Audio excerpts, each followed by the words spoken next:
Bapak Ibu semua, puji Tuhan. Salam, haleluya.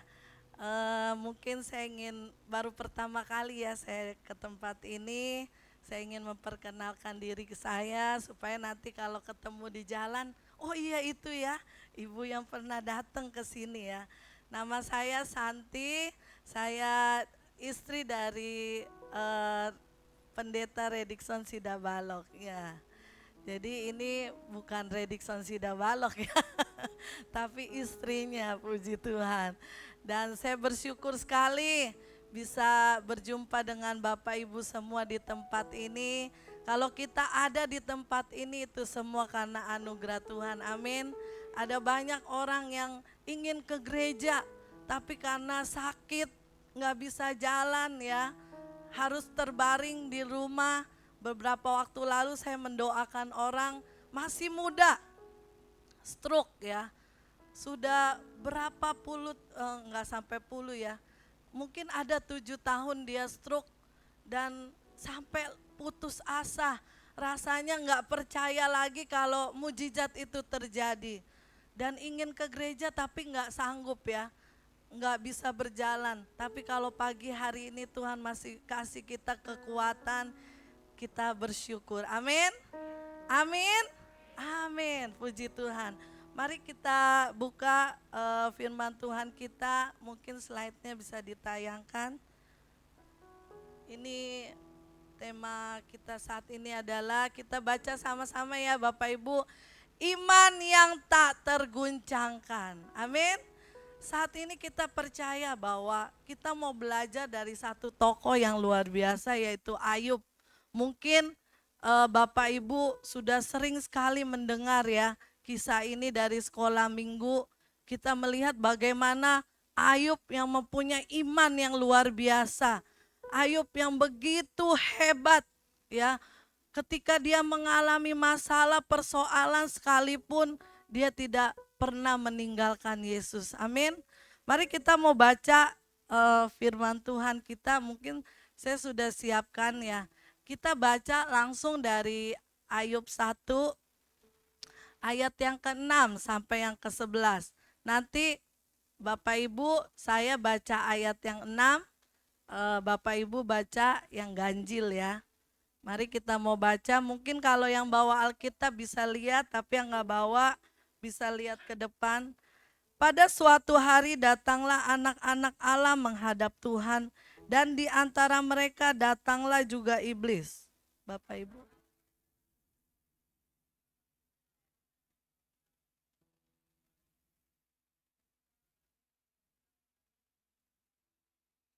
Lalu bertanyalah Tuhan kepada iblis, apakah engkau memperhatikan hambaku Ayub? Sebab tidak seorang pun di bumi seperti dia, yang demikian saleh dan jujur, yang takut akan Allah dan menjauhi kejahatan.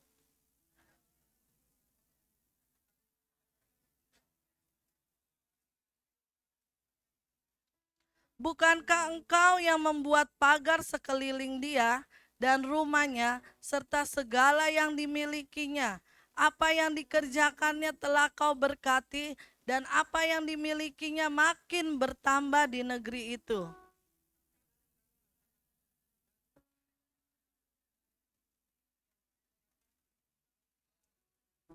Ya, ketika kita membaca ayat ini, kita melihat bahwa Ayub ya adalah sosok yang tokoh yang saya suka banget ya. Tokoh yang luar biasa. Mungkin nggak ada yang seperti Ayub ya. Masalahnya bertubi-tubi. Ketika ia adalah orang yang hidup benar, orang yang takut akan Tuhan, bahkan sempurna di mata Tuhan. Mungkin kalau sempurna di mata orang lain bisa salah ya. Kadang orang kita lihat sempurna tapi dalamnya belum tentu. Tetapi ini Alkitab mengatakan bahwa Ayub adalah orang yang sempurna. Tidak ada orang seperti Ayub. Tetapi kita melihat ketika dalam perjalanan kehidupan Ayub, kita melihat bahwa iblis mencoba menguji imannya ya. Apakah ketika Ayub tidak punya apa-apa? Apakah ketika hartanya habis? Apakah ketika anaknya mati? Ayub tetap mempercayai Tuhan. Nah, di sini iblis bilang, Tuhan, jelas Ayub adalah orang yang luar biasa. Jelas Ayub adalah orang yang setia mengikut Tuhan. Karena dia memiliki semuanya. Harta, ya kan, gak pusing. Terus memiliki anak-anak, memiliki istri, semua. Ya, dia mau orang yang terkaya di saat itu. Tetapi Tuhan katakan, iblis bilang, coba ketika dia nggak punya apa-apa, apakah dia tetap mempercayai Tuhan? Seringkali ada banyak orang-orang ya, yang ketika dalam persoalan masalah, di situ imannya diuji. Amin. Kalau ketika dalam semuanya baik-baik saja, gampang mengatakan Tuhan itu baik. Tetapi apakah ketika masalah persoalan datang dalam hidup kita, kita bisa mengatakan Tuhan itu baik? Dan disinilah kita melihat bahwa apa sih yang kita perlu pelajari dari kisah Ayub ini. Teladan apa sih yang Bapak Ibu perlu pelajari? Bahwa Ayub, pada akhirnya kita tahu Ayub menang dalam ujian. Amin. Jadi kalau kita lihat akhir-akhir ini ya, semua mengeluh, ya, ekonomi sulit.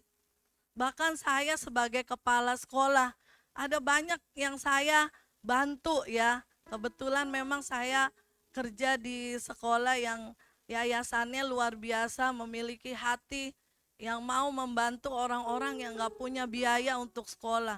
Jadi kami bantu untuk anak-anak bisa sekolah. Bayangkan untuk sekolah aja orang sekarang sulit gitu ya. Dan kita percaya bahwa akhir-akhir ini semua orang mulai merasa, Tuhan, susah banget hidup ini. Tetapi kita percaya, kita mau belajar seperti Ayub. Ya, ketika mungkin di tahun 2022, ketika saya mengalami masalah persoalan ya, mungkin saya bilang, Tuhan, sama seperti Ayub ya, saya udah hidup benar loh di hadapan Tuhan. Saya udah melayani Tuhan, saya udah ikut suami saya pelayanan kemana-mana. Bahkan ketika saya lulus sekolah, ya lulus SMA, itu pikiran saya adalah saya menerima hidup saya untuk sekolah Alkitab di Malang.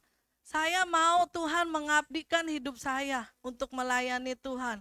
Tetapi Tuhan, kok waktu saya hidup benar, hidup saleh, ya seperti Ayub ya, yang mengatakan itu ketika dia sudah hidup benar, hidup kudus di hadapan Tuhan, tapi masalah justru datang.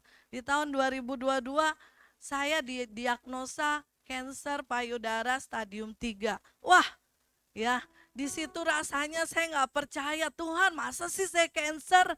Saya menolak gitu ya. Perasaan nggak ada dari garis keturunan. Saya kebetulan orang Pontianak, ada orang Pontianak di sini? Ada, oh banyak ya. Ya, dan saya tanya ya, walaupun saya orang Pontianak tapi saya nggak pernah ke Pontianak. Karena saya jadi lacimoy katanya si papa, lu mah lacimoy nggak bisa ngomong ya.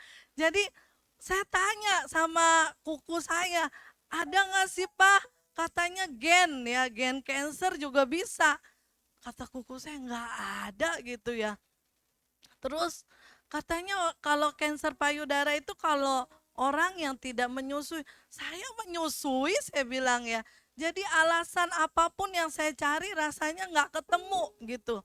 Akhirnya saya bilang, Tuhan kenapa sih harus saya? Kenapa nggak orang lain Tuhan? Ya pasti ya, kalau dapat masalah persoalan, Tuhan kok saya sih gitu. Kenapa nggak orang lain?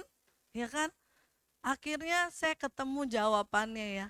Tuhan kasih ayat yang luar biasa, mungkin bisa ditampilin ya. Di dalam Yohanes 9 ayat 3 ya. Di situ ada seorang buta sejak lahir. Murid-muridnya bilang, "Tuhan, orang buta ini sejak lahir sudah buta. Salah siapa Tuhan?" Ya, muridnya bertanya kepada Tuhan, "Salah orang tuanya atau salah anak ini?" Tetapi Tuhan menyatakan bahwa bukan salah siapa-siapa. Kadangkala waktu ketika saya sakit ya, orang bilang, lu punya itu kali ya, Ya, ayat ini betul. Lu ada akar pahit kali, simpen-simpen ya. Saya nggak pernah simpen akar pahit, saya bilang. Saya simpennya akar manis ya. Ya, saya bilang saya nggak ada simpen-simpen dendam ya.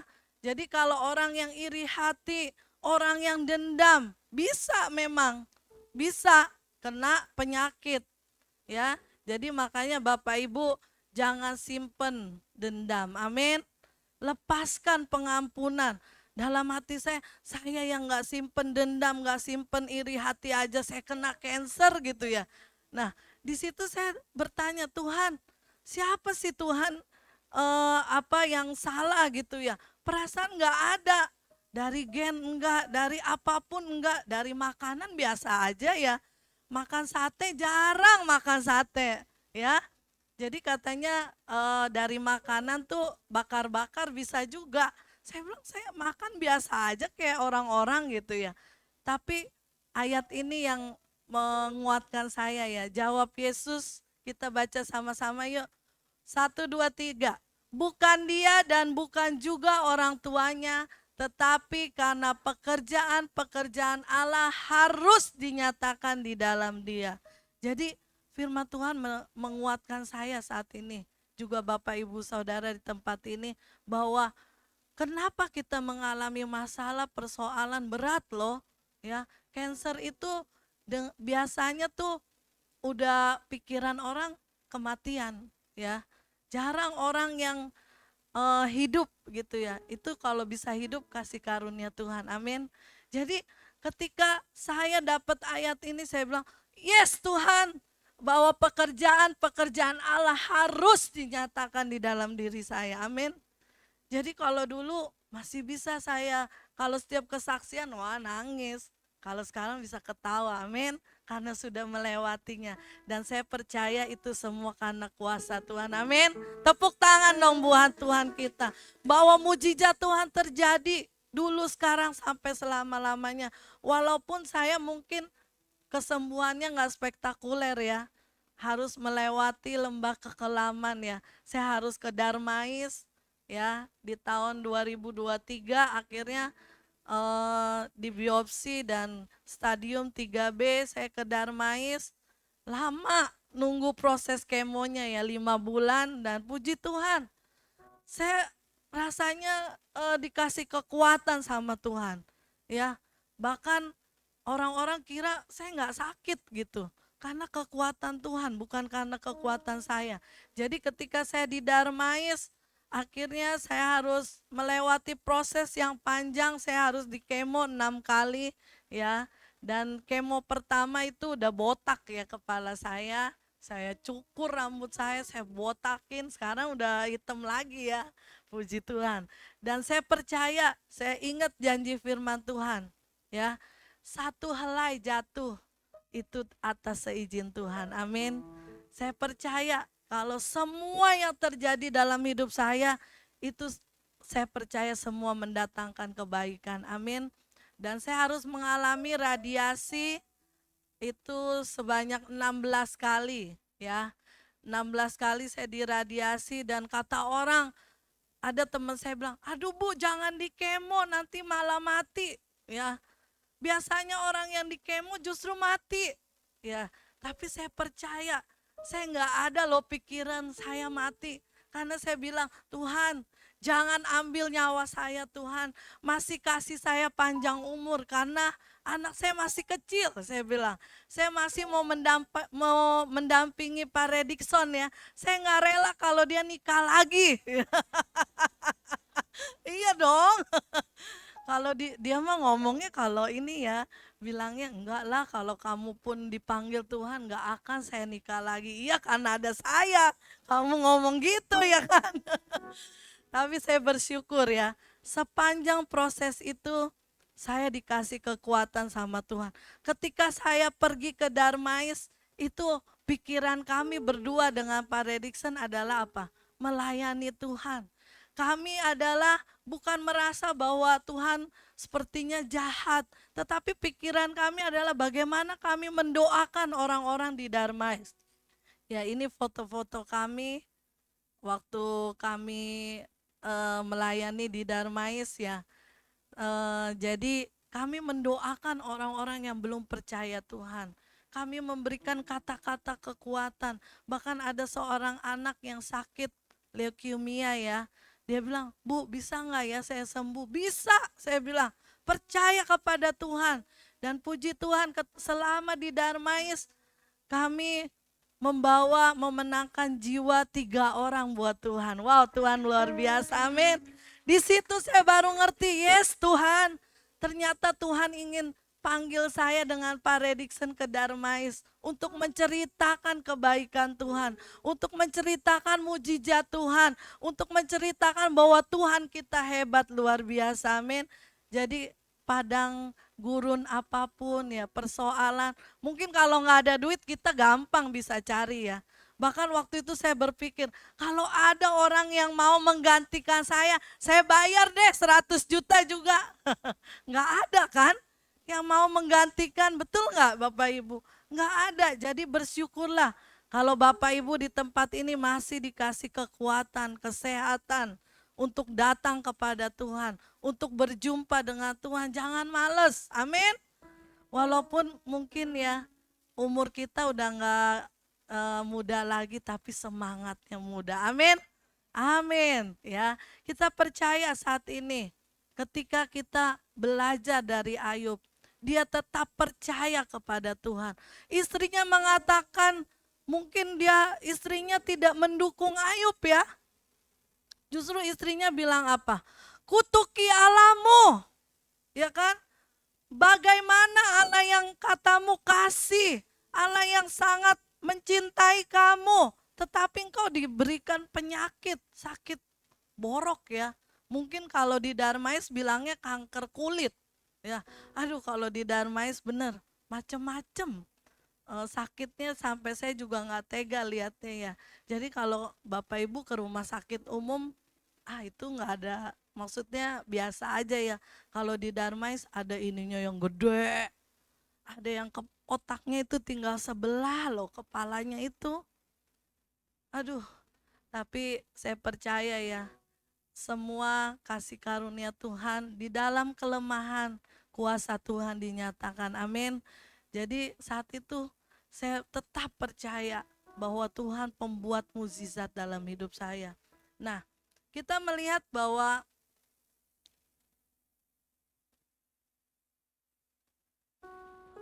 bentar.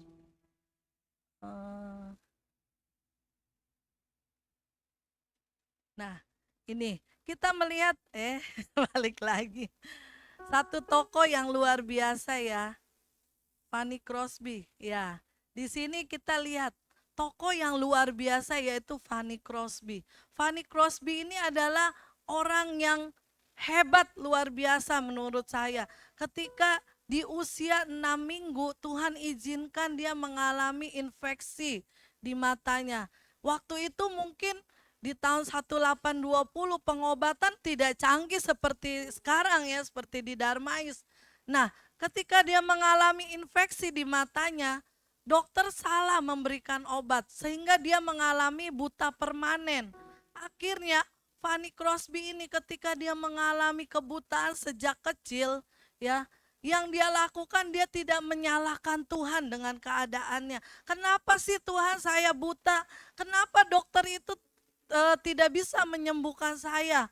Ya, dia tidak menyalahkan situasi keadaan, tetapi yang Fanny Crosby lakukan adalah dia menulis lebih dari 8.000 lagu pujian, kidung-kidung kesukaan yang memberkati jutaan orang di seluruh dunia. Wow ya, kadangkala banyak orang yang terpuruk ketika sakit, persoalan, apapun. Ada orang yang gak mau lagi ke gereja, ada orang yang tidak mau lagi mengikut Tuhan, marah kepada Tuhan. Tetapi Fanny Crosby ketika dia mengalami masalah itu, bahkan tetangga-tetangganya mengejek dia. "Fanny, bagaimana Tuhan yang kamu sembah? Masihkah engkau mau mengikut dia? Ya, engkau dikasih kegelapan, buta sejak lahir. Bahkan ayahmu mati. Ibunya pergi meninggalkan dia mencari uang ya. harus pergi mencari uang. Fani tinggal bersama neneknya. Nah, tetapi dalam keadaan itu justru Fani selalu bersyukur kepada Tuhan. Amin. Katakan selalu bersyukur. Kita selalu bersyukur apapun yang terjadi dalam hidup kita. Jangan kita mengeluh, jangan kita bersungut-sungut seperti bangsa Israel. Ya, dikasih udah setiap pagi dikasih roti, masih bersungut-sungut, ya. Tuhan menyertai dengan tiang awan dan tiang api, masih bersungut-sungut, ya. Tuhan memberikan jalan buat dia, membelah laut, ya. Masih bersungut-sungut. Nah, ini bangsa Israel akhirnya apa? Di generasi awal ini, bangsa ini tidak masuk dalam tanah perjanjian. Janganlah sampai kita sebagai anak-anak Tuhan tidak masuk dalam kerajaan surga. Karena kita bersungut-sungut. Tetapi yang kita lakukan adalah selalu bersuka cita. Amin. Selalu mengucap syukur bahwa apapun Tuhan yang terjadi, saya percaya Tuhan, ada rancangan Tuhan yang indah. Amin. Jadi ketika engkau mengalami apapun ya dalam kehidupan kita, kita percaya rancangan Tuhan selalu yang terindah. Amin. Dan kita belajar dari Rasul Paulus juga. Dia bilang apa? Rahasia kekuatan anugerah di balik kelemahan. Rasul Paulus menulis dalam 2 Korintus 12 ayat 9. Yuk kita baca sama-sama yuk. 1, 2, 3. Wah lemes. 1, 2, 3. Tetapi jawab Tuhan kepadaku, cukuplah kasih karuniaku bagimu, sebab justru dalam kelemahanlah kuasaku menjadi sempurna. Ketika Rasul Paulus juga mengalami duri dalam daging ya.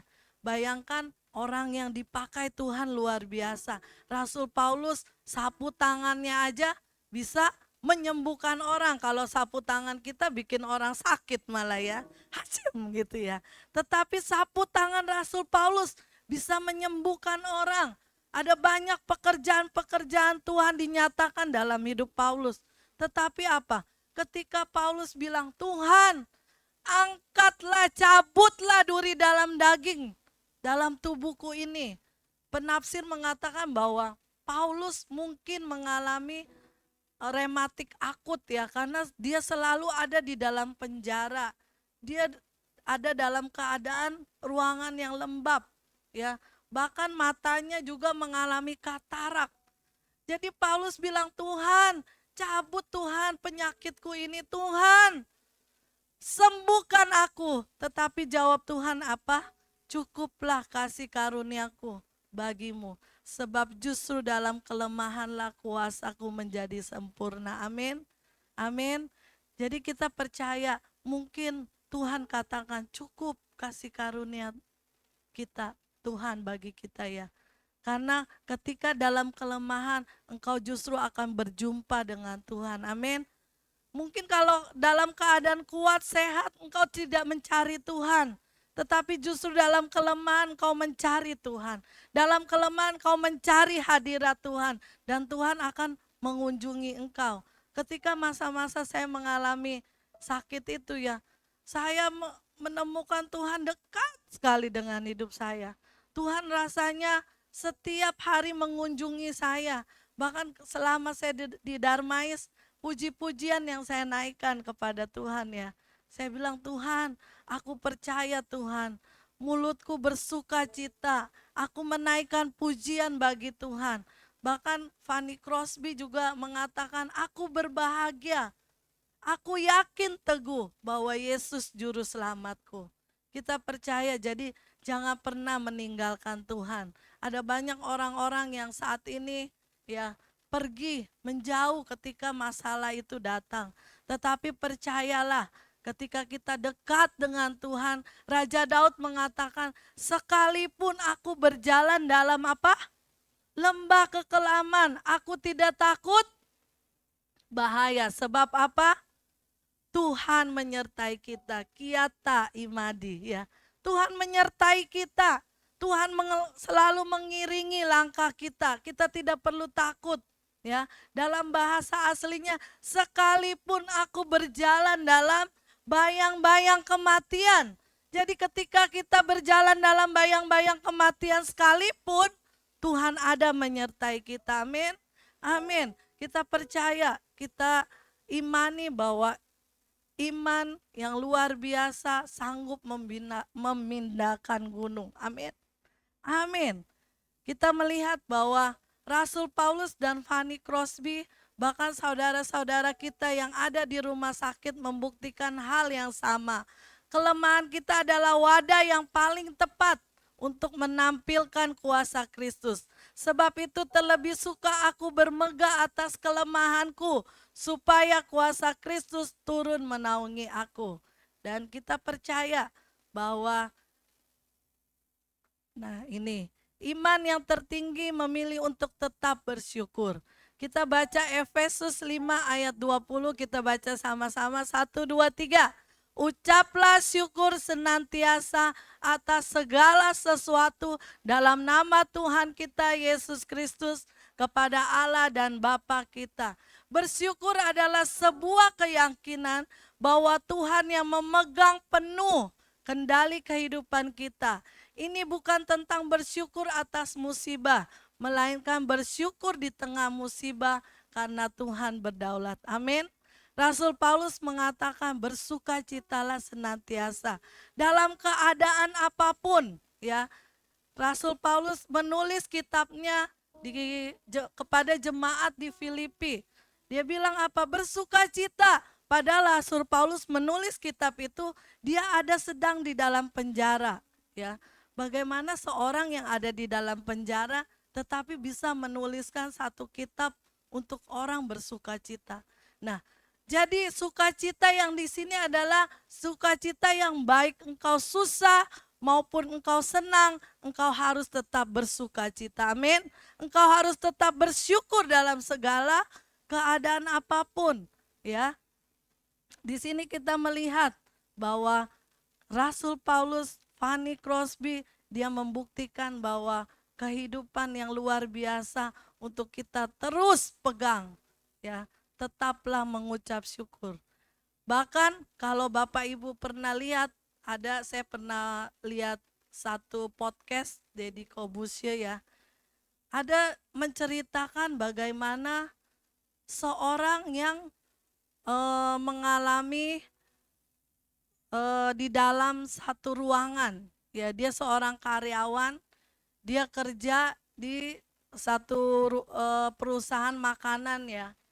Dan saat itu dia masuk ke dalam ruangan yang lemari pendingin yang besar itu, ya. Dia masuk ke dalam ruangan itu untuk ngecek barang-barang. Ketika tiba-tiba dia ingin keluar, lemarinya itu tertutup, ya. Waktu itu dia merasa bahwa, wah, gimana ini saya terjebak di dalam lemari pendingin ini. Sebentar lagi pikiran dia bilang apa? Saya akan mati kedinginan di tempat ini. Dia bilang. Dan dia menulis di satu kertas, ya. Dia bilang bahwa aku akan mati kedinginan. Tidak ada orang yang bisa menyelamatkan saya. Akhirnya benar. Apa yang terjadi, apa yang dia tulis, ya, di kertas itu terjadi. Keesokan harinya dia ditemukan sudah meninggal. Tetapi yang bikin aneh, ya Bapak Ibu, ternyata lemari pendingin itu rusak. Jadi sebenarnya cuma kayak bukan dingin-dingin banget gitu, ya. Ya dingin-dingin inilah, ya, seperti di sini sejuk gitu. Karena dia berpikir, pikiran dia negatif, ya. Pikiran dia bahwa dia akan mati, bahwa dia akan mati kedinginan, dan itu terjadi.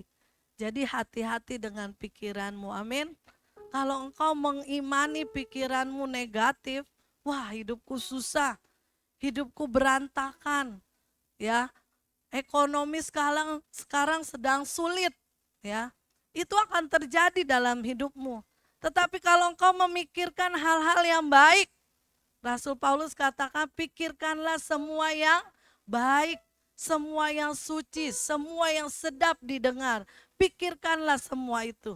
Jadi Ketika engkau memikirkan hal yang positif, itu akan terjadi dalam hidupmu. Amin. Amin. Bahkan ada lagi satu kisah yang diceritakan seorang olahragawan, ya. Dia sebelum bertanding dia harus pergi ke rumah sakit untuk mengecek keadaannya, ya, apakah tubuh dia sehat. Kalau dia sehat baru dia boleh bertanding. Tetapi ketika dia mengecek, ya, dokter bilang bahwa kamu ternyata kena penyakit jantung. Wah, syok dia. Saya adalah orang yang hidup sehat. Saya adalah orang yang suka olahraga. Kenapa saya kena jantung, ya? Akhirnya dia memikirkan bahwa hidup saya nggak akan lama lagi. Mungkin dokter bilang 3 bulan hidupmu. Ya, ini kisah nyata, ya. Dan ketika dia mengimani apa perkataan dokter, 3 bulan hidupmu, dia mengimani. Dia katakan kepada teman-temannya bahwa saya nggak lama lagi hidup saya. Tapi saya pengen sebelum saya mati, saya pengen bertanding. Ya, betul, dia lakukan itu, dia bertanding dan dia menang. Habis dia menang, karena dia bilang, nanti setelah menang barulah saya mati. Dan dia akhirnya meninggal. Ternyata, ya, anehnya lagi, hasil dia itu sebenarnya dia nggak penyakit jantung. Hasilnya ketuker, namanya sama, bayangkan. Karena dia memikirkan itu terus menerus, itu terjadi dalam hidupnya, ya. Dan makanya saya ingin mengajak buat Bapak Ibu semua, yuk kita mau belajar untuk kita terus berpikiran positif. Baca firman Tuhan, ya, maka engkau akan diisi dengan pikiran-pikiran yang baik, positif dalam hidupmu. Dan kita percaya bahwa kita melihat selanjutnya, iman yang tak tergoncangkan adalah iman yang pertama ditempa dalam api. Menerima semua ujian sebagai proses pemurnian. Amin. Jadi ketika engkau diuji, sebenarnya engkau sedang dimurnikan. Apakah engkau tetap percaya kepada Tuhan?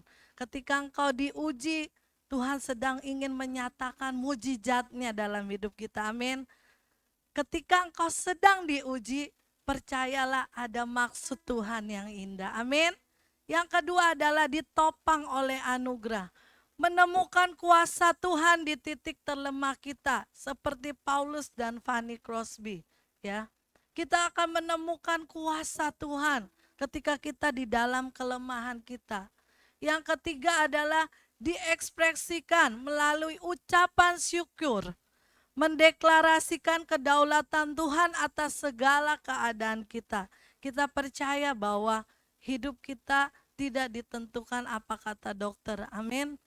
Bahkan sekamar saya itu semua sudah almarhum, ya, sudah meninggal. Bahkan orang Pontianak juga, orang Singkawang, ya, yang satu kampung dengan papa saya. Waktu itu cancer nasofaring, ya. Saya berdoa buat dia dan meninggalnya sangat tragis, ya. Dia dari agama lain dan dia terima Yesus, tetapi meninggalnya sedih sekali, ya. Ketika waktu itu hari Lebaran, tidak ada orang yang menjaga dia, ya, karena kan semua keluarganya di kampung.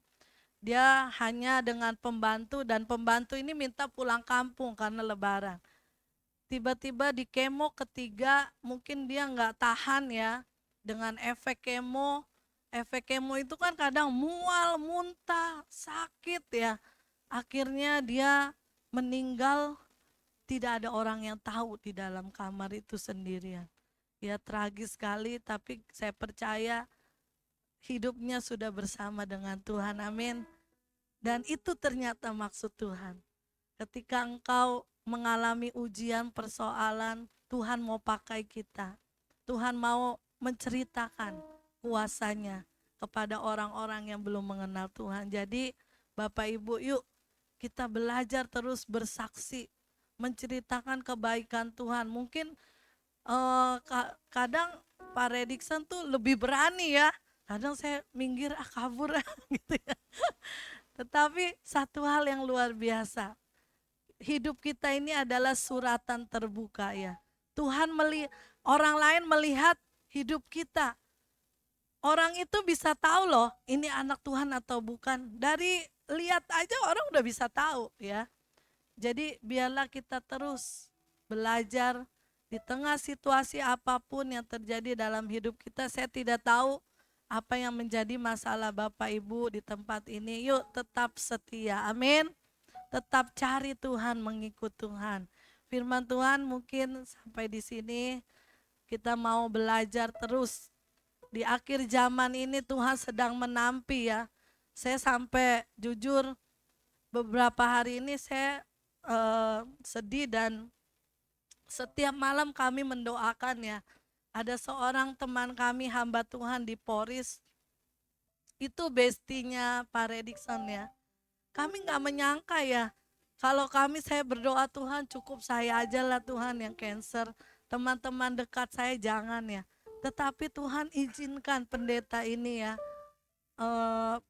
di GBI Mahanaim di Poris mengalami kanker lidah ya. Berat memang ya. Pendeta ini udah gak bisa ngomong. Dia bilang dokter suruh potong lidahnya ya.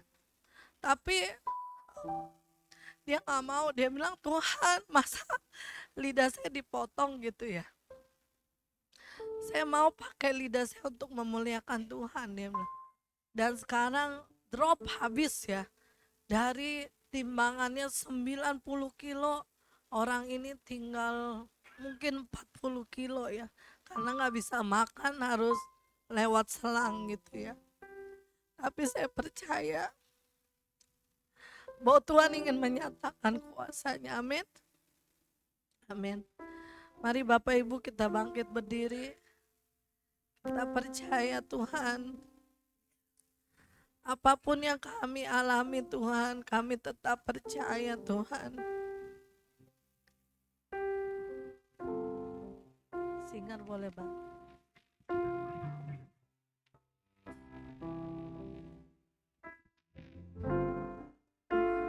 Sekali Yesus selamanya Yesus. Mari angkat tanganmu di hadapan Tuhan. Katakan Tuhan harapanku Tuhan. Jangan pernah hilang Tuhan.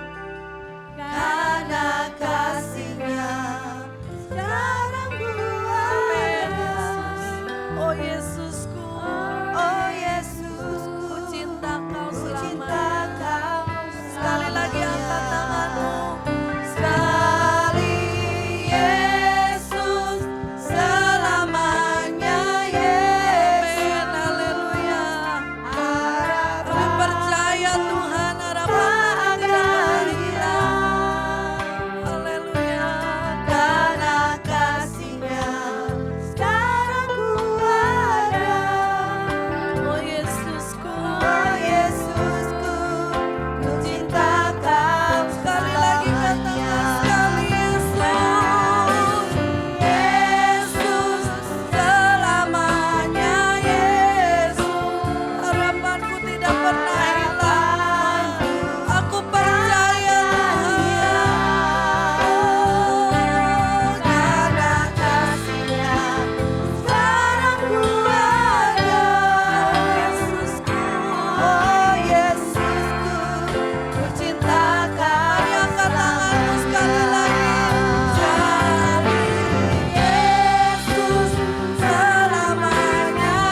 percaya kami punya Tuhan yang hebat luar biasa. Di tengah kekelaman sekalipun Tuhan, di tengah masalah persoalan sekalipun kami percaya Engkau hadir Tuhan. Engkau menyertai kami Tuhan. Engkau yang tidak pernah meninggalkan kami Tuhan. Kami percaya Tuhan, ketika Tuhan orang benar mengalami ujian, orang benar mengalami masalah, kami percaya Tuhan, semua yang terjadi mendatangkan kebaikan bagi kami. Kami percaya bahwa pekerjaan-pekerjaan Allah harus dinyatakan Tuhan. Kuasa-Mu lebih besar di tengah persoalan kami Tuhan. Bapa, Engkau melihat setiap kerinduan hati kami. Engkau melihat Tuhan setiap jemaat yang hadir saat ini. Engkau tahu Tuhan apa yang menjadi masalah mereka Tuhan. Engkau tahu apa yang menjadi persoalan mereka Tuhan pagi hari ini. Kami percaya di dalam nama Yesus Tuhan, Engkau memberikan kelegaan buat mereka Tuhan. Di dalam nama Yesus Tuhan, yang saat ini sakit Tuhan, Engkau memberikan kesembuhan Tuhan di dalam nama Yesus. Kami percaya Tuhan, oleh bilur-bilur Yesus Tuhan, kami sudah sembuh Tuhan. Kami percaya Tuhan. Terima kasih Tuhan, terima kasih. Engkau melawat kami pagi hari ini Tuhan. Kami percaya Engkau hadir di tengah-tengah kami. Kami juga berdoa Tuhan buat Bapak Gembala Sidang dan Ibu Tuhan yang saat ini sedang melayani. Tuhan, Kau yang mengurapi mereka Tuhan. Bahkan anak-anaknya Tuhan, Kau yang mengurapi Tuhan setiap anak-anaknya. Memberikan Tuhan kesuksesan Tuhan, berkat Tuhan, keselamatan, kesehatan buat keluarga Bapak Gembala Tuhan. Terima kasih Tuhan, terima kasih. Bahkan untuk jemaat yang tidak hadir saat ini, kami percaya Tuhan, apapun Tuhan persoalan mereka Tuhan, Engkau yang ada Tuhan buat mereka. Terima kasih Bapak, terima kasih untuk pagi hari ini. Kami mengucap syukur Tuhan. Biarlah setiap mulut kami Tuhan, setiap nafas kami hanya mau mengucap syukur, mau mengatakan Engkau baik Tuhan dalam hidup kami. Tuhan, biarlah Tuhan hamba berhenti saat ini, tetapi Roh-Mu terus bekerja Tuhan, menjamah setiap jemaat yang hadir saat ini. Terima kasih Tuhan, terima kasih. Hanya di dalam nama Tuhan Yesus kami berdoa. Yang percaya katakan amin.